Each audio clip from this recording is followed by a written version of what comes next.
तेलंगाना में सियासी पेशरफ्त की खबर है। बीआरएस के साबिक एमएलए गुवाला बालराजू ने बीजेपी में शमूलियत इख्तियार कर ली है। हैदराबाद के नामपल्ली में पार्टी के रियासती दफ्तर में यह प्रोग्राम मुनक्किद हुआ, जहां तेलंगाना बीजेपी के सदर एन रामचंद्र राव और राज्यसभा रुकन डॉक्टर के लक्ष्मण ने उन्हें पार्टी में रस्मी तौर पर शामिल किया। जी बालराजू साल 2014 और 2019 में अचम्पेट हल्के से 2 बार एमएलए मुंतखब हुए थे। इन्होंने कहा कि वो वजीर आजम मोदी की बेहतर तर्ज हुक्मरानी और पसमानदा तबकात की फलाह के लिए इक़दामात से मुतासिर होकर बीजेपी में शामिल हुए हैं। बीजेपी सदर रामचंद्र राव ने उम्मीद जाहिर की है कि बालराजू न सिर्फ अचम्पेट बल्कि पूरे तेलंगाना में पार्टी को मजबूत करने में अहम किरदार अदा करेंगे। इन्होंने मजीद कहा कि बीजेपी तेलंगाना में तेजी से मकबूल हो रही है और बहुत से लीडर पार्टी में शामिल होने के लिए तैयार हैं। आज मैं बहुत खुश हूं।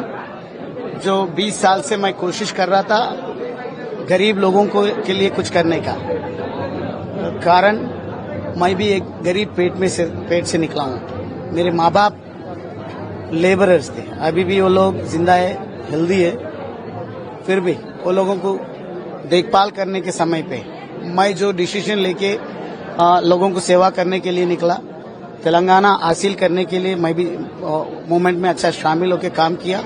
अल्टीमेटली भी अचीव्ड और तेलंगाना स्टेट सेपरेटेड। मगर आज जो माहौल चल रहा देश के अंदर, स्टेट के अंदर, एक तो कांग्रेस पार्टी बहुत सारे वायदा किए लोगों को, हम पावर में आते कि सब दिसंबर 7 यानी तो दिसंबर 9 को पूरा अमल में लाएंगे बोल के, मगर आज तक रेवंत रेड्डी जी कोई गांव में नहीं जा रहे, कोई कॉन्स्टिट्यूंसी में नहीं घूम रहे, सिर्फ दिल्ली हैदराबाद। कभी उनको मूड आया तो दूसरे कंट्रीज में जाके फिर रहे उन्होंने। मगर जो गरीब लोगों को 2000 की जगह 4000 और 1 की जगह दोनों को पेंशन दूंगा बोल के वायदा किए थे। और उसके बाद दलित बंधु बीआरएस पार्टी 10 लाख ऐलान किए, अनाउंस किए, मगर मैं 12 लाख के तुम बोले। एक मीटिंग में एक डिक्लेरेशन अनाउंस करते हुए गए। आज बहुत बड़ा ड्रामा कर रहे बीसी रिजर्वेशन के लिए।